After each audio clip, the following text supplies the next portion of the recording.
Once again we meet here in this holy place, at the Mishkan Yehuda Synagogue in Ma'ale Adamim, and I am happy to have fun with you here in Torah discussions on Chol Hamod.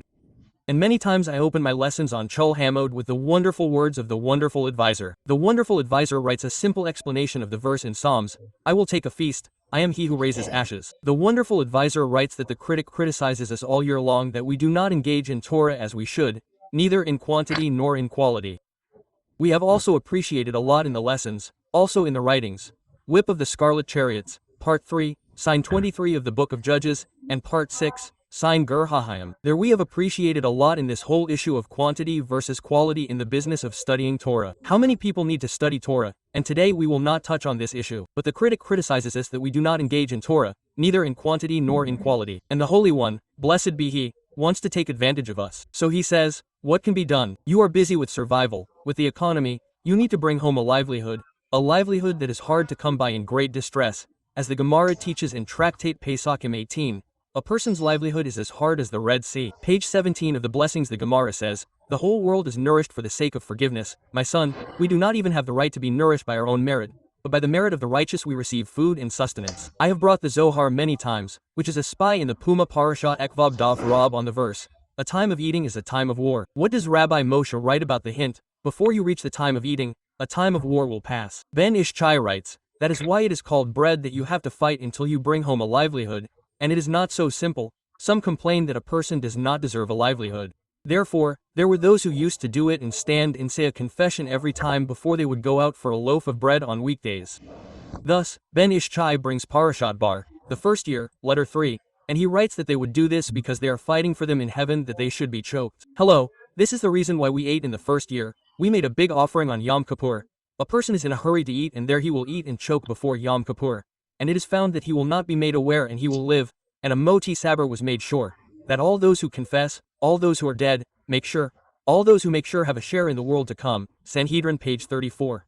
And anyway, you see from this how much the Holy One, blessed be He, wants to put us on the right track, saying that we are busy with our livelihood, therefore we do not engage in Torah, neither in quantity nor in quality, and the critic of your information is criticizing that they say this all day, every day, in Arabic because they are our life and the length of our days. There are many who say this and you never find them in any Torah lesson. What kind of life and the length of our days exactly? That you only know how to sing and babble this here in a synagogue and you never know how to come to a Torah lesson. What are you doing with the land? Someone who doesn't study 2 hours of Torah a day with the land, someone who doesn't have it, he doesn't have quality Torah, a serious project, not just sitting listening to sermons, sitting studying with a book, he has some project. You ask him, I'm in beta, what are you doing with the laws of Shabbat, the laws of Kira, the laws of Matman, the laws of Zakat, the laws of Midir, the laws of Kosh? What are you doing? What are you doing with your life? What kind of Jew are you? What are you doing? What project are you doing now?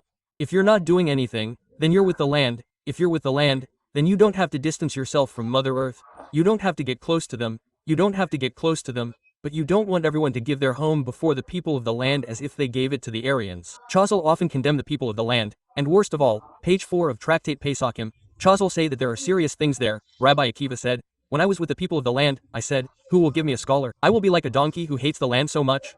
Single quote. And the Gemara says that there is great hatred that the people of the land hate Israel more than the Gentiles hate Israel. The people of the land should stay away from him. You should be careful of his food. He does not fear heaven. The laws that he says are almost certain to be the opposite. Do the opposite, closer to being true. The opinion of a housewife is the opinion of Torah. Therefore, there are house owners who are scholars of Torah.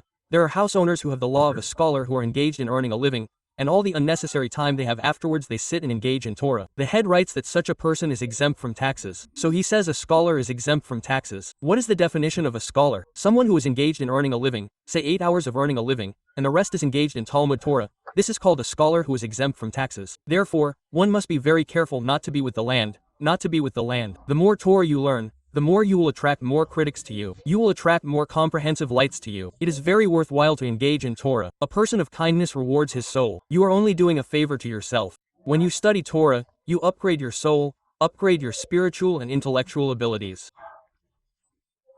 From a person with the land or with the land, you become a scholar until Rav Yosef said about himself in verse 2 of Tractate Zakim, to whom Yosef Yaakov Shuka lives. This turned me into Rav Yosef Rav Aluf. We have talked about this on other occasions. I do not want to go into it again. Therefore, the Holy One, blessed be He, says, they are busy, preoccupied with earning a living, and the critic says, they do not study Torah enough. The Holy One, blessed be He, says, For I will take a time, who will judge the singers. Let us see what they do on Chul Hamod. Chul Hamod, they cannot be concerned about earning a living, about the economy, they do not work on Chul Hamod. Moran writes in Tekel, they only do 5 things. The poor worker who has nothing to eat, the slave's work, all kinds of things like that in the Doha, they are exempted, like the needs of the multitude, or the work of the boiler, things like that. But why are they exempt from work on all the holidays? It is forbidden to work on all the holidays. Anyone who works on all the holidays does not see a sign of blessing in this livelihood. And anyway, the Holy One, blessed be He, says, I gave them Chul Hamot, so let's see what they do. And when we come to synagogues and seminaries on Chul Hamot and see, blessed be He, a Ben Porat Yosef congregation that fills and overflows the Torah halls, not exactly a congregation that goes to hear you singers and singers who bring them here from Ma'ale Adamim to make the holiday pleasant for them. Bring rabbis, just as you knew how to make a huge splash for the Mizrahi singers that you brought here to hear about the congregation, make a huge splash for all kinds of rabbis, yeshiva leaders, sages, geniuses who will come and strengthen the congregation. But what is the shell celebrating in the world, and money will pay for everything, and the secularists are the ones who rule, so that's how it looks. And so the situation of the generation and the country is going down and down economically, morally, and security-wise. Everything is going down and down and down until it becomes such a bad situation. About this it is said, for when the dust has fallen, our soul is thin to the earth, in our midst, with nowhere else to go, then arise, help us, our servants, for the sake of your kindness. Then at evening there will be light, at evening there should be night. But the verse says, at evening, when it is almost completely sunset, almost night, the darkness has fallen, to that extent there will be light. The Holy One, blessed be He, will make us sick and will make the sun shine on us. Then the dawn will shine, and your length will quickly grow. And this will only happen when we are really in a really bad situation, and we see eye to eye how all the bad prophecies and curses have come true and are coming true in us, and how the Gentiles among you will rise higher and higher, and how we will descend lower and lower, and this is visible to the senses, and only a blind person does not see this. Therefore, the Holy One, blessed be He, says, for a time will come, the candle will be lit, I will judge, let's see what they do on Chul Hamod. If synagogues and seminaries are filled on the entire day, there is nothing to criticize her for, because this is overwhelming evidence that what they do not do during the days of the year is because they are busy making a living. So Chul Hamod is not a day of earning a living, there is no work of earning a living. And anyway, if I see them engaged in Torah, it is overwhelming evidence that they are not engaged in Torah because they are busy making a living. And blessed be He, who can describe and preserve this situation. The privilege that we have now in heaven, that many from Mele Adamim went to hear Glikaria there, and we are here studying Torah, engaging in Torah, and blessed be He, enjoying and entertaining ourselves with the words of Torah. We have more privilege than a regular Tuesday, instead of going and wasting time and money, as the Gemara says in Yerushalmi chapter 15 Halacha 3 in Tractate Shabbat. Rabbi Yaakov Marmol said, Shabbat and the holy days are not given except so that they may sit and engage in Torah, and now they sit, eat, drink and have fun.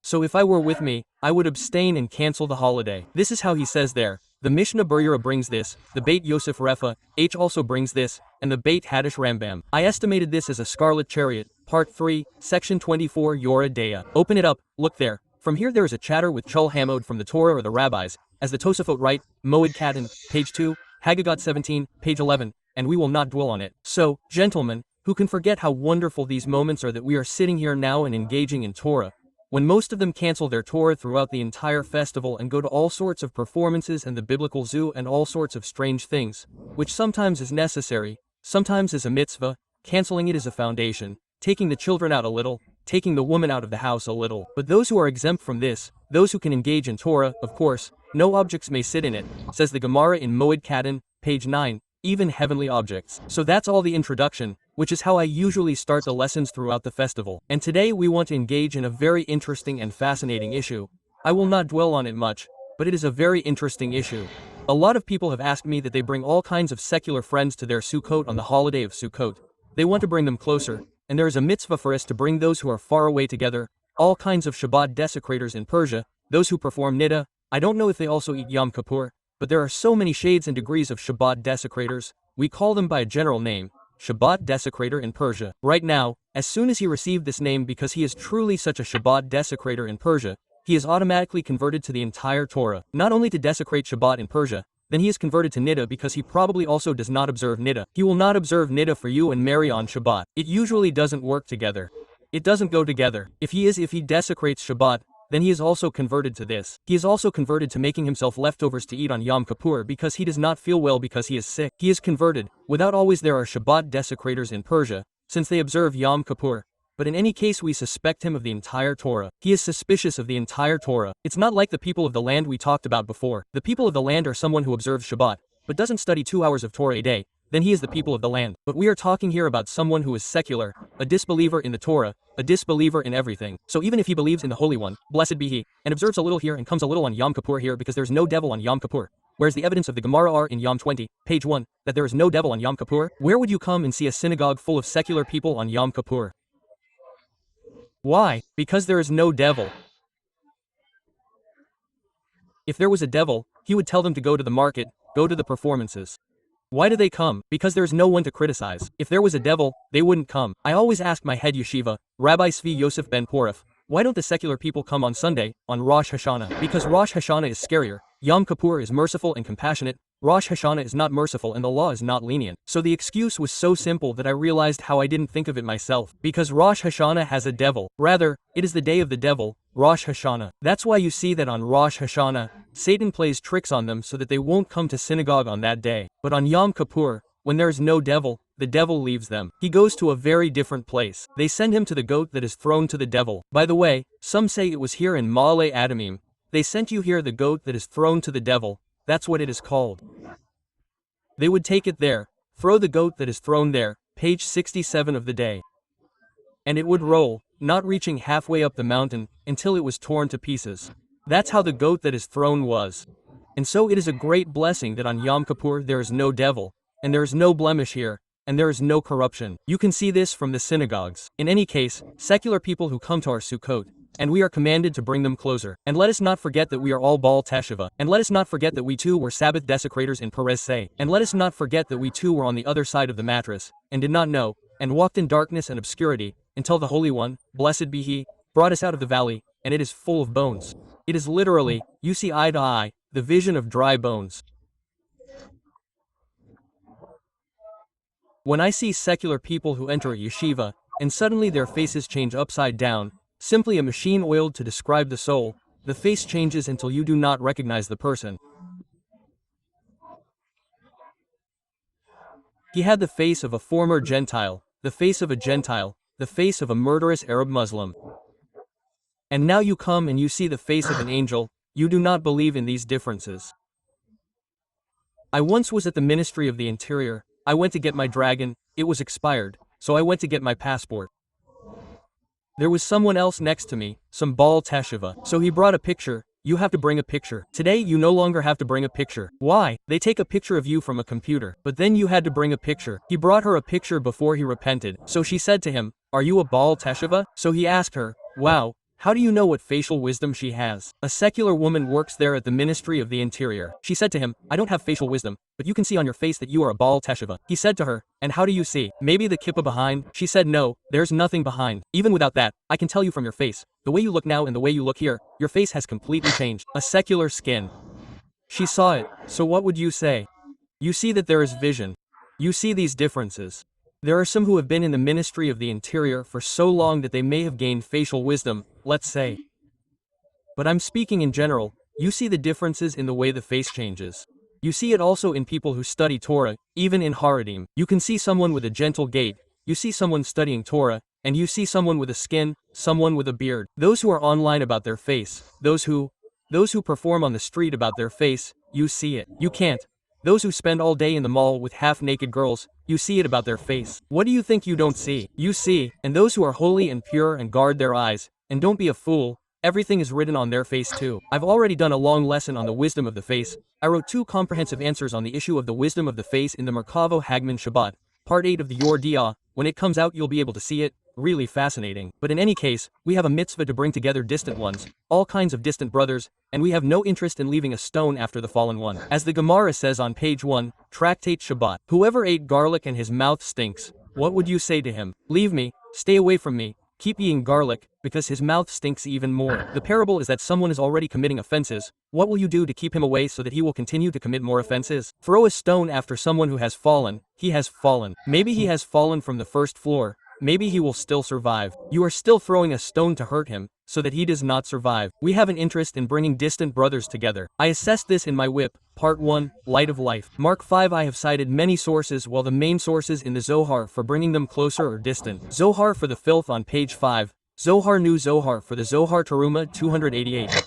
In all these sources we learn about the immense virtue, and Rabbi Shimon Shamar writes that anyone who pursues some secular person and converts him to repentance because it is as if he knew what rights this gives him in heaven, he would pursue him as if he were pursuing the living. How much this saves him on the day of judgment, on the day of judgment. We are afraid, we stand trembling before the King of Justice who executes justice and judgment in his own wickedness, especially after death, which is an even more pointed, even more detailed, even more meticulous and even more insidious judgment. And if you bring some secular person with you to the trial in heaven that you converted, you are in a good position. There is no bribery, but there is joining cases, there are arrangements, everything is taken into account, everything is seen, especially if he was a secular person and you converted him and now he married the person who converted and all his children are in the Haredi community, then you have a share that keeps giving you more and more dividends, more and more rights. And so many times I recommend, of course, bringing distant relatives together, bringing them into the sukkah in the synagogue, in our house where we are building a sukkah, bringing them into the synagogue, bringing them together, but a brother-in-law rejects. We cannot forget that we also have children and we do not want to damage the delicate souls of the children. If you bring one, all covered in tattoos, all covered in earrings, speaking in brutal language and your children are of school age, young children who absorb everything, you have destroyed the child, you have slaughtered him. So you also need to know who to invite, and in what form to invite, and in what manner, and if the children have tried to be grandparents, then maybe then you can invite such people, or it is about slightly more subtle gifts, or scoundrels. Not all of them, God forbid, are wild animals, some of them are also very, very noble and scoundrels with good qualities, and therefore everything must be done wisely, and every question must be asked by rabbi and removed from doubt. In any case, gentlemen, we invited secular people, we invited people who are far from Torah and mitzvah to the sukkah. Now I am not talking about Gentiles. There's Rabbi Chaim Peltz who writes that if you invite a Gentile to the sukkah, all the Shiva and the Shfizin curse the owner of the sukkah. Why did you suddenly invite a Gentile to the sukkah? What is this shadow of a demon? This is a special room for you and for the Holy One, blessed be he. Why do you invite Gentiles to the sukkah? You put another slap in the face to the sukkah. So in Mexico, or more precisely Mexico, they say it like this. Miko Miko cat scat manta. So they have a lot of Gentiles working for them and Gentiles are very, very cheap. You are for $10, you have a slave from morning to night, what do you tell him to do for $10? $10 a day. So it's worthwhile and it's worth it and the Jews of course take inventory. The Jews of course don't have one cleaner. If I had something like that, I would bring at least 3, one all day long. I let her peel garlic. That's the first thing. I love garlic and I don't have the strength to peel it. With a smile, peel the garlic. One would sit like that all day long, one cleans, one arranges, one is fun. Now there are Gentiles who come to your sukkah and they don't sit with you, they are just passers-by. To clear, to arrange, to make arrangements, is allowed. It's not about them that they said it's forbidden to bring a Gentile into the sukkah. Why is it that the strictness was that he sits and eats with you? That's also another big problem. The trouble begins when you live in the United States, and there is terrible assimilation, and suddenly the Jewish child brings a Gentile company, and after a Gentile transgression sits in the sukkah, then you are already in trouble. There is Rav Moshe Feinstein in the Letters of Moses, where he is asked about the story of the Exodus. A person who has a story of a son coming and bringing a Gentile company of a different kind to the table, should he celebrate? And it is forbidden to speak Torah words when a Gentile is present, because it is written there, Rabbi Amy said in Tractate Hagiga, page 133. One does not convey Torah words to a Gentile, as it is said, he did not show favor to any Gentile and the laws are not known, hallelujah. We are forbidden to convey Torah words to a Gentile. So how is the Jew who is present supposed to set aside a feast at the table? How is he supposed to tell them the story of the Exodus? How is he supposed to fulfill the mitzvah and tell your son? He is still in Sukkot. As soon as you speak words of Torah and a shiksa is on the table, she will inevitably ask questions. She will ask questions and you cannot tell her to shut up. That does not go with God, with the beloved man who was created in his image. It is not right to behave like this. On the other hand, you need to show her face, but there is a limit here. You are not coming to bring her closer and you are also not interested in her converting. In general, we do not accept converts, on the contrary, we reject them, as the Gemara says in Yevamot, page 14. Let us return to a wife in the name of God. May God show his kindness as you have done and stood firm. Here is the first rejection. After that, Naomi tells them once more to Ruth and Orpah, let us return to a wife, a house of a wife. After that, she tells them once more, let us return to a wife. I was also a knight for a man and I also gave birth to sons. Until when will you be anchored? She rejected her 3 times, and from this we learned that the foreigner is rejected. We are not looking for a convert. We are not missionaries. The Jewish religion strongly rejects converts. We do not want them. On the contrary, page 8 of Tractate Kiddushin, the Gentiles consider Israel as a gift. So there is a disagreement about it in the Tosafot, in the Rambam. Not that the Tosafot and the Rambam know that they disagree, but they disagree about whether it is for the better or for the worse. Rabbi Avraham Hager says in the Tosafot, because Gentiles are more meticulous in the commandments than Israelites. Therefore, there is a ketraug on Israel. He took it for the better because he himself is a Gentile. The Maimonides, in his commentary on the Mishnayot, writes exactly the opposite. Converts, not for the sake of heaven. And there are many Gentiles who convert for the sake of getting married. So they go into a synagogue. The rabbi says to her, sign here, you are Jewish if it is a reform conversion. And it's over and she stays with her hair, with no head covering, without keeping anything. That's how it is. It works. That's how it works. It's terrible. And today what is going on in the United States? Here too there's no shortage. Conversion here and IDF conversion. Wow, if I were to open you up to the issue of conversions, we wouldn't be getting off on a tangent. The problem is, there are issues that I try to deal with because they are both political and policy issues that can cause a storm, and that's why to this day I haven't done a lesson on the coronavirus and the vaccine. I haven't done a lesson on the Zionists. Also, I think that there's also abrogation of the Torah in doing a lesson on the Zionists. I think that my yeshiva head is a champion on this issue.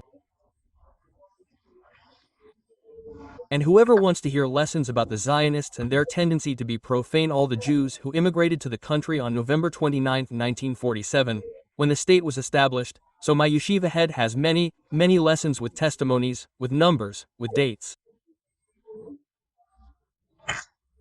Everything is sweetened. He has a knack for this issue. He is very, very expert, and he does it for lessons for secular people, for people who are not religious or have all kinds of different kinds of hats, as opposed to those who want to hear a little about the frightening tendencies that were here in the establishment of the state to turn the state into a secular state. As I said, today, the yeshiva have succeeded in doing what Hadrian Caesar of Rome failed to do, and what Antiochus the Rebbe, who was king under a Greek king in Syria, failed to do before him, in the state of Israel, and for the glory of the state of Israel. The main thing is to light the torch and say for the glory of the state. But the Messiah will come soon. He will bring order here. Why is everything here in chaos today? You are only blind if you see that it is a coming that is about to explode. In any case, gentlemen, what we get out of this is that we need to bring all sorts of distant, non-Gentiles together to put them in the sukkah. And if it's a Gentile who's passing by just to correct us, to insult us, that's perfectly fine. But I'm talking about him sitting there and eating and drinking. So, of course, that's a little more problematic in terms of Kabbalah. In any case, and the guests who come to us one by one, this year for Yom Kippur I'm talking about now. We're on the holiday of Sukkot, so for Sukkot they come and eat and drink, and of course not everyone knows how to say a blessing, so there's a problem here. Even giving food to someone who doesn't say a blessing is also forbidden. I was once on a plane in Halal, and they served the meal there, which is their meal. There's nothing to eat there. Lots of mess. You find yourself with so much paper and so much food, there's not much to eat, especially since it's paper and it emits toxins and not everything is always healthy there. So I left the food there, open to see what was hidden behind curtain number 1. I was shocked. I put the dekilo back inside, there wasn't much to eat, and I left it. Then some secular man sat next to him and asked him, "Do you eat this?" I told him, "No." He says, "So, can you give me this?" "I can't give you this. If I give it to you, I'm giving food to someone who eats without reciting the blessing." So he asked me, "Can you give me this?" So I told him, "Here it is, I won't eat it." So he reached out and took it. I'm fine. But if I give it to him with my own hands, it's mine now and I'm giving it to him, so I violated a prohibition. Especially since it was a bun from the year of the reign of Naaman, king of Egypt. So this bun is bread and it is already a Torah law to eat without reciting the blessing of food, and even more so without lifting your hands. So, taking the hands of our rabbis would be deafening, but the 3 blessings of the blessing of food are from the Torah, page 4 of Tractate Blessings, and in any case, one has to be careful with this. Gentlemen, all these secular people who come and linger with us and we give them a meal, so we try to tell them, come and run away. There are some who are stubborn as a mule, and there are some who don't want to bless, and there are some who are actually willing to bless and participate. Rather a little Jewish folklore, a little customs. Why shouldn't we receive a blessing from the Holy One? Blessed be He. There are some who are not that much of a shell. It depends on the type of shell, it depends on how far they have come, it depends on the root of their soul, it depends on whether they were raised. After all, why are there suddenly more Sephardim who are Baal Teshuvah than Ashkenazim? Look at the cross-section. What? I don't have a huge one. Come and look who is more Sephardim. Sephardim are repenting in droves. Ashkenazim, until you find them, there aren't many. I've been to a lot of Baal Teshuvah yeshivas, I've given sermons. I also attended several Haredi yeshiva meetings and I attended several Baalei Teshuvah yeshiva meetings. There are more Sephardi Baalei Teshuvah. You can't deny that. 80 to 90% of Baalei Teshuvah are Sephardi. Where are all the Ashkenazim? What happened? Where did they go? What happened? How can it be that they don't repent? So my heart tells me that Sephardi were never heretics. There was no heresy and education.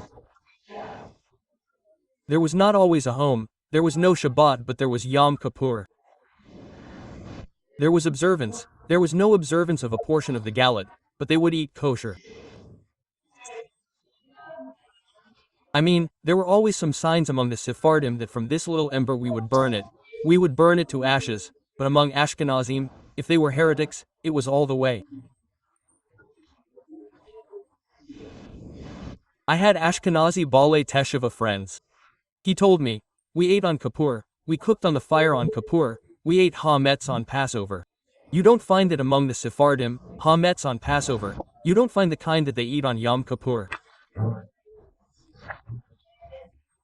And so an ember, a little ember, can light a flame, but when there is nothing and everything is out and you grew up on heresy and principles of twin hatred for the Haredim or for the Torah, anyway everything is hidden here, it will be very difficult to light it up, to turn it into love when we don't even have an ember.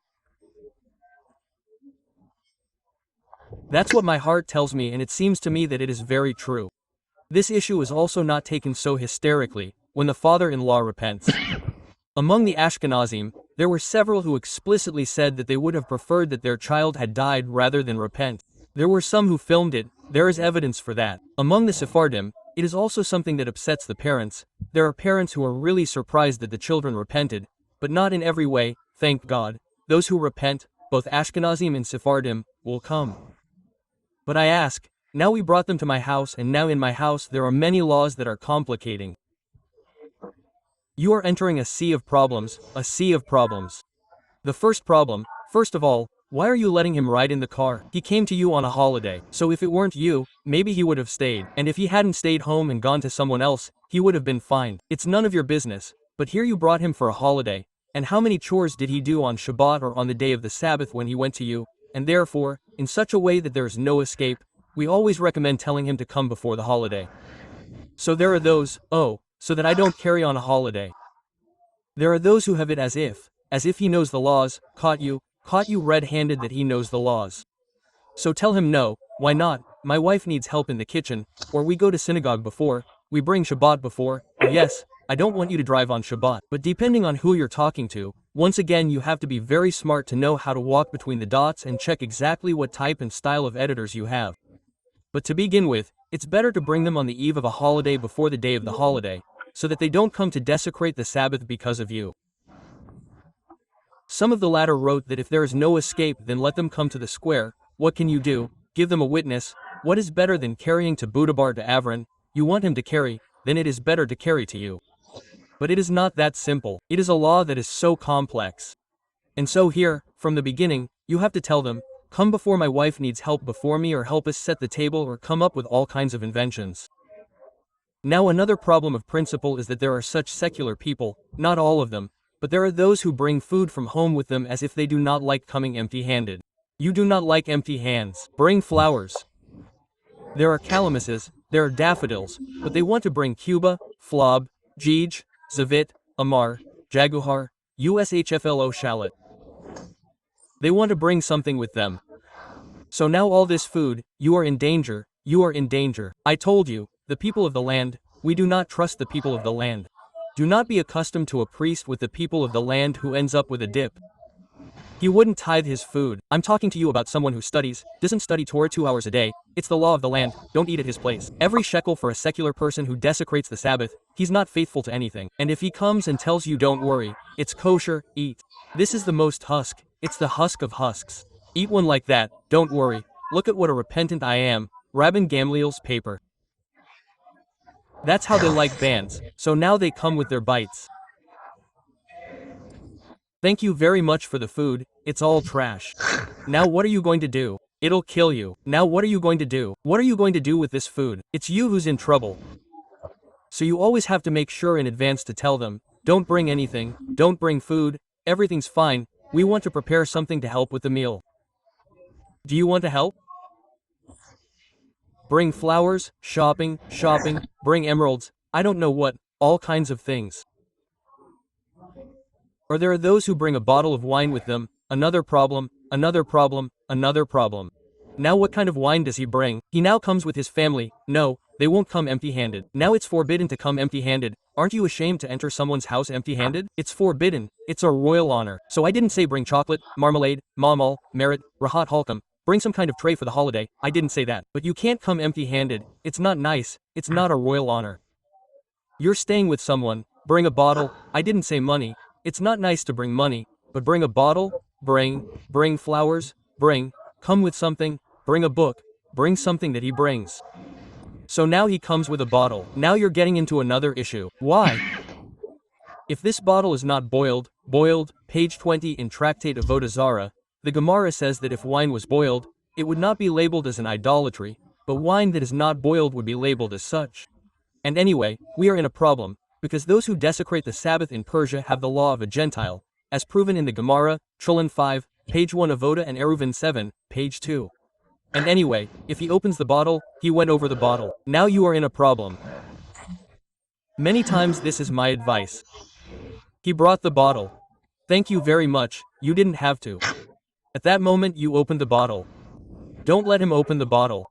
Now the problem is not opening the bottle as much as pouring. And so you opened the bottle, pour it for everyone. Finish this bottle, finish it, let him go finish it, finish this whole bottle. You are doing harm to everyone. He took the bottle, throw it away. What wine? What wine? It doesn't matter. He went over the evening. But you have to finish the bottle, drink everyone. Don't let someone else who desecrates the Sabbath in Persia pour it. The pouring is problematic. I valued a Merkavo shot, the rabbi part of the rabbi's back sign, and I valued it in every aspect of opening a bottle. How did it get to the rabbi's stone? It's supposed to be a yorda. How did it get to the rabbi's stone?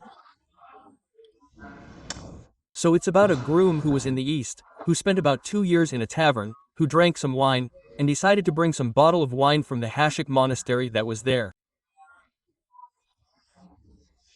Now this wine of the rabbi, is a problem. So open the issue there. I don't want to get into it because I really haven't even started what I wanted to tell you, but this, open it there, you'll see. In any case, the problem is that the problem is the pouring and not the opening of the bottle. You also have to be careful when opening a bottle. Look at all the hotels that are called Haredi. They all bring small bottles of wine on the tables so that the Arabs who work there don't touch it. So that's another hotel problem, but they touch on other things in the kitchens, not going into this issue. I gave you a lesson here about vacations and we talked about the issue of kashrut in vacations. Whatever it is, it turns out that when someone like that comes to your house, you have a problem. What's the problem? First of all, his arrival to you, that's the first thing. So we said bring him in first. Second, the food he brings in, especially on Passover. I'm telling you, I cleaned up. There was one time I went to a friend's, so he invited one of his secular aunts, so she brought a pot of food with her, she prepared the pot, brought a pot of food with her. So I ask him what he tells me, I don't know what I'm going to tell her now. I told him tell her to go to the trash. He says she throws me in the trash if I tell her to throw me away, that's why she hasn't gotten married yet. I told him then what are we going to do now? What's the problem here? What's the problem here? Tell him, he'll eat his own food. He'll eat his own food. But everything, the whole plate, the dishes, he puts everything in. Everything gets mixed up with the meat he brought with him. Now what kind of meat? Under the supervision of Abda El Yassif. Where does this meat come from? So you're in trouble now. All the meat in restaurants today is life-threatening to touch. All the meat. I'm talking about the ones in the streets, of course. I live near Mahane Yehuda. You see religious people buying meat in restaurants and eating it, and not restaurants in Gilah. I don't understand, so what are Haredim to you? What and how do I know they're Haredim? A black occupier, a white shirt? What is Haredi? Where is the fear of God? How do you eat that? Even he sees. So once I came, I passed one of these, I said to him, "Oh, bon appetit, bon appetit. Tell me what it is. What kind of kosher is it? I also want to buy one. Now I don't eat meat, I just wanted to see what he would say." He said, "That's kosher, good." I said to him, "Good? Very nice. What kind of good?" He says to me, "What? There's a guy standing there with a kippah cutting the meat. Some guy, a 20-year-old guy, has a kippah in retrospect, a mouth that won't get gnawed by thorns. Do you trust that? Tell me, do you trust that? Aren't they afraid? They put it in their mouths and then they drop out of synagogue, drop out of school, hate the Torah, have no desire to study, don't come to pray." After that they ask the Rambam, "Let our rabbi teach us, where does the resurrection of the dead come from in the Torah? Where does the resurrection of the dead come from in the Torah?" He wrote them a single answer. How dare you ask? Questions of heresy. Now this is a question in the Gemara. The Gemara asks that, questions of heresy. Check your slaughterers carefully, of course. And their knives are spoiled and they feed you prey. This is how he writes about the question of where the resurrection of the dead comes from. Now go answer all those who eat you and all those who put in. The main thing is that the burek has no water in it, puts everything in the pit. Very serious, very serious. And after that you ask them why you don't study Torah. Why don't you have fun studying Torah? Why don't you remember the Torah? You understand, you eat what you want. Even in what you buy in stores. I don't believe in anything. I don't believe in anything. So what do I buy? Private slaughter, and I don't touch the meat. I don't touch it for children out of fear. Unless I put my hand in the animal. I check that there are no scars. I only believe in my own hand. I don't believe in anyone else's hands. So what? So you see that people generally eat what they want and then they go wrong. So now the first problem was the arrival. The second problem was the food they brought with them. The third problem was the wine they opened. That was the third problem. Now there are more problems during the evening. A. The slander they love, as if it is completely immoral for them to speak slander about everyone. Did you see what they said about her?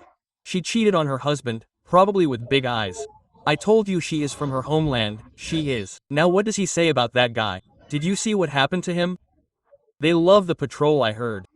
It's all about killing and not passing. Some say now that according to the law it really isn't like that, because killing and passing is just incest, bloodshed, idolatry. But the sages compare slander to these three things. Why? Incest is written in a big way, idolatry is written in a big way, and the debauchery of nations is written in a big way. Slander is also written in a big way. The tongue speaks great things. So there are those who say, "May God destroy all liars." So you have to be very careful. First of all, try not to accept slander and tell yourself, "I don't accept what they said." But don't say, "I don't accept anything," and then say, "I really don't accept it." Oh, and second, if you can divert the whole conversation to other topics, it's better. Tell them, "Listen, Sukkot, let's leave politics now. Let's leave this world. Let's concentrate a little, prepare interesting Torah sayings, prepare riddles." What did Jacob say to Esau? What did they talk about? Talk about the commandments.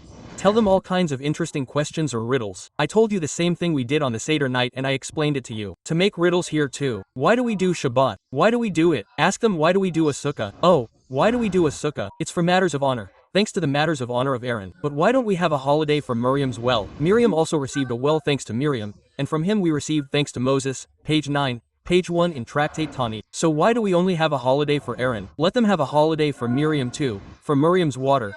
Let them have a holiday for Moses, manna. Why do we only have a holiday for Aaron's clouds? Ask them and see what they will answer. The most he can do is raise clouds for you. That's the most he can achieve. So what will you answer? So the best answer is that it's something they don't like in a situation and a quarrel. They really argued. Why did you take me? You left me and my men to die in a braid. They would have assimilated me. So he brought them the well. You don't deserve a holiday for the well. Then they shouted, "What? We remembered the shumis, the bovtakim, the garlic, the sushi that we ate in Egypt." Then the food came to them in a quarrel and told them that they were hungry. And in the end he said to them, "Matters are permitted to you from heaven, so we do not make a holiday for it because it came in a situation and a quarrel." But the clouds did not quarrel, and since they did not quarrel, they did not ask. So the Holy One, blessed be He, acted on it. He made a holiday. Something that comes with a trumpet is accepted as a holiday. That does not come with a quarrel is accepted as a joy. So you will answer them, prepare for them all kinds of questions and interesting ideas. All the dialogue and conversation at the table should be healthy, should be uplifting. Do not bring a secular person. I will go home and be silent and let him manage matters.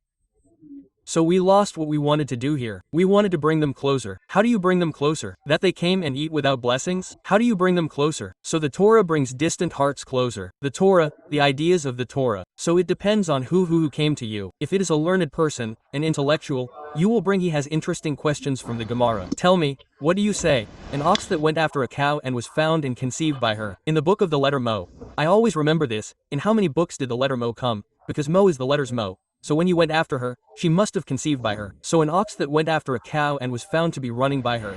It means this, the fetus is on the side. He says, first of all, she gave birth and then he went after her. So I owe you money, I, the owner of the ox, owe you only for the gore, not for the fetus. And the owner of the cow says, no. He went after her and as a result of the gore the fetus died. You owe me both for the fetus and for the cow. And the owner of the ox says, no, bring evidence. I say that the girl is a dead cow and then he went after her, so I only have to pay you for the cow, without the fetus. Now how do you solve the blunder? Come on, come to the discussion table. If he is an intellectually educated person, he will enjoy the wisdom of the Torah. He will enjoy the Torah's twist, the ideas, the angles. There is a charming Gemara. Here, bring them this Mishnah. Page 1, Baba suggests. The Mishnah says, there are two people who deposited money with their friend. This one deposited 200, this one deposited 100, and the friend put all 300, put it in his pocket. They went, came back after 2 days, bring us our money. Takes out a 200 bill, a 100 bill, whose 200 is it? They both vote. Now, how do you divide the money? David, there is some swindler here. There is some swindler here. He says his 200, he says his 200. What will he do? He only has 300 in his hand, he doesn't have 400. They only deposited 300. There is some swindler here. So the Mishnah says a disagreement between the sages and Rabbi Yossi. It means 100 you don't, it's 100 not. So surely everyone has received theirs in the meantime. Yes, only 100 is missing for whom? 100 is deferred until Elijah comes. And Rabbi Yossi says, then what did the swindler lose? The swindler didn't lose anything because he got his money. On the contrary, it's possible that he gained. What did he gain? RV. He wanted to get revenge on his other friend, who once took his company. So he said, I'll get rid of him, and I'll say mine is the 100, I'm getting my 100 back, I screwed him, here please, I earned my ruin, the revenge, right or not?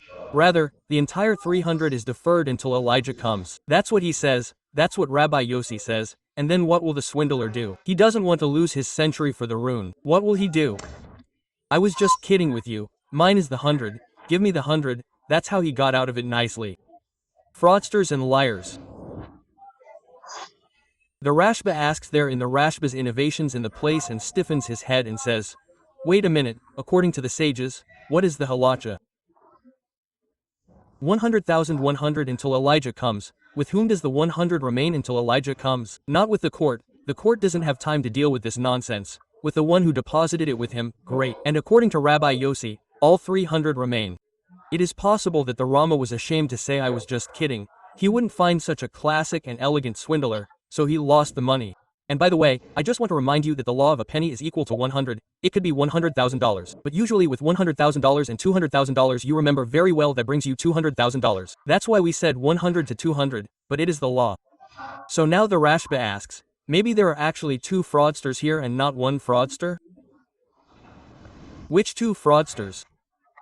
The first fraudster, this is one of them who says he has 200 and in fact he has 100, and the second fraudster, the one who deposited the money himself, the one with whom the money was deposited, he knows very well that it brought in 200, only he does the math for a moment. What will we do? According to Rabbi Yossi, all 300 remains with me, and I'm going to say money about it, and according to the sages, I'm going to declare it with me? It's better for me to play it small-minded and break my head. They don't know, I don't know either, and he knows. He knows. So how can we be sure that he's not cheating? A complete difficulty. No, look, I'm sure that any secular person who asked him that would arouse curiosity. Unless he's completely with it, just watching football. A glance at the news is all boom. But one like that is intriguing. By the way, Do you want to know what the answer is? The Rashba asks, how can you know if there aren't two fraudsters here? Maybe he's a fraud too, says the Rashba, that's because you can't tell. Next time, be careful who you deposit your money with. And if you deposited it with him, take a voucher from him. I received 200 stamp UC. And then if you didn't take a voucher or he wasn't here, you put the money in an envelope and wrote your name, you take responsibility. Now, when you hear all these issues, it's certainly much more interesting than talking about the man who betrayed and the one who slept and the one who put him in prison. It's not interesting. The Torah already takes up space and has power and strength. The main problem here is that you're talking about Torah. Is all of this Torah going to be hidden behind the scenes? And that's the issue I prepared for you today. I don't believe we'll have time to touch on it, but maybe next week. All of the Torah that you study with secular people, it could be that it's going to be hidden behind the scenes. So maybe it's better not to talk to them at all, as it says, and to the wicked God said, what have you to do with my laws, and my covenant has flown away from you. So sometimes it might be better not to talk about the whole thing, but that can't be. It doesn't make sense, because we have repented. At first you have to start with it somehow, but on the other hand there are vast sources in the Kabbalists that Torah that is studied by an evil person goes to the shell. So this is such a complex and intricate issue that it will take me at least another 45 minutes or an hour. I did a much longer lesson on this last year in Yazdam, but I thought I would shorten it and bring the main points of the concept and methods here, but we already discussed it in the introduction. And so without a vow, maybe next week we will deal with this issue. How are we allowed to study Torah with people who, according to the halacha, are considered evil? Can they be kind-hearted? Can they be kind, lovers of the land of Israel, lovers of others, who have not harmed a fly their entire lives, and yet according to the definitions of the Torah, they are called evil? It hurts to hear, especially since we were like that. We have such a family, it hurts a lot to hear. There are a lot of very complex laws with all the people who desecrate Shabbat in public, even to the most harsh halacha that they are not baptized. And that is also an issue. Should one sit for a Sabbath desecrator in Persia? That's another issue. I'm not saying it's a blanket statement, there are differences in this. With God's help, I will finish all the lessons on the temple vessels in Yazdam. Then I will get to this issue of whether one mourns for secular people or not. Regarding the reading, regarding Baruch Dayan Ha'aman, regarding the fact that he removes you from tefillin on the first day, from blessings. If he is secular like a Gentile, how does he remove you at all? How can he remove you? After all, he is like a Gentile in all his words. Should one sit for him or not?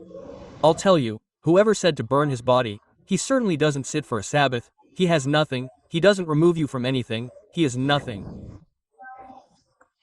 And also someone who changes the religion, someone who is an infidel, the fakir-saman, such a one does not sit for Shiva at all, he does not read anything about him, his sons are exempt. On the contrary, Moran writes in the Shulchan Aruch, when they die, their relatives wear white, disguise themselves in white, eat and drink and rejoice that the enemies of a place are lost, as it is said from the mouth of the Lord, O Azaneth. Understand how the law perceives them. Even though they were kind-hearted people, they were not all scoundrels, but they were kind-hearted and loved others, but they would desecrate the Sabbath in public, and they would do it out of hatred.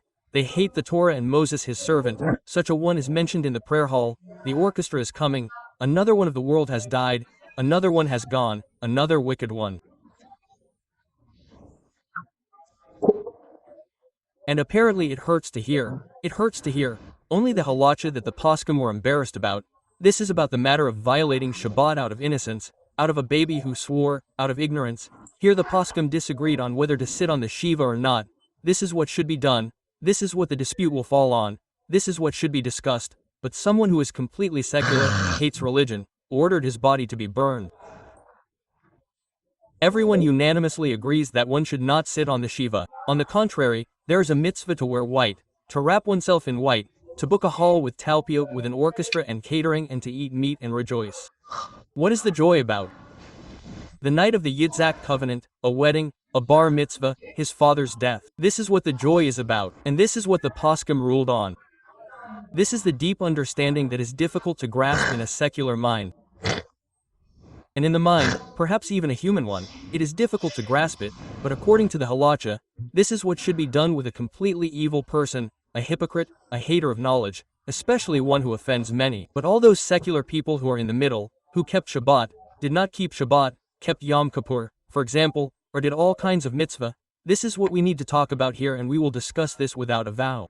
When we do a lesson on this, in any case, in the next lesson we will deal, without a vow, with the issue of Torah for people who do not keep Torah and mitzvah, for people who desecrate Shabbat in public. Is it worth it? Is it right? Is it appropriate in some way to teach them Torah so that this Torah will not be a burden, but rather will be a privilege for them that will bring them back to repentance and enjoy the benefits of Torah? And we will talk about this whole issue without a vow next time. Then the Holy One, blessed be He, will decree good decrees for you, salvations and comforts. Look, we are gone. Our hearts will rejoice in exile and in the near future.